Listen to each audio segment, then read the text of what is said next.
because all of that was flooded out in that parking lot, so they were using it as a boat launch. It's a covered area, but there's too many people there, so they ended up breaking the door open, and so people just ended up coming in and just kind of went from there. Everybody came in. I think a total of 3 days, maybe 3 or 4 days. How many people? Well, when we got here, it was the morning, because that happened around 3 a.m. We got here around 8. There was around 500 or 600 people.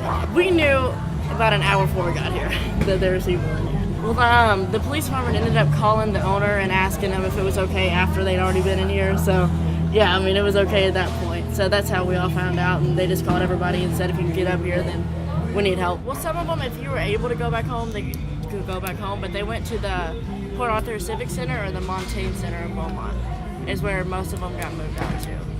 Just because we had to open this back up because it couldn't be a shelter for that long. I think it's been about 3 months around, so definitely the first month or two it was really slow, you know, because people had other things to pay for than just to come here and bowl and stuff like that. So it's been picking up lately. It definitely has, but it did take a big hit. It was really slow for a good bit. I was here for the 3 days. I worked 46 hours in about 50 hours straight because nobody could get up here, and I was lucky enough to where my house wasn't damaged because I live about 5 minutes away, but nothing happened to mine. So I figured, why not come up here and help them? But they were all on the approaches over there. I mean, people were bringing like the Salvation Army and stuff like that. They were bringing mattresses and pillows, but there wasn't enough. But I mean, they were sleeping on the lanes. They were sleeping all around here. We had this big venue over there, and they were also in there with all the animals and stuff like that.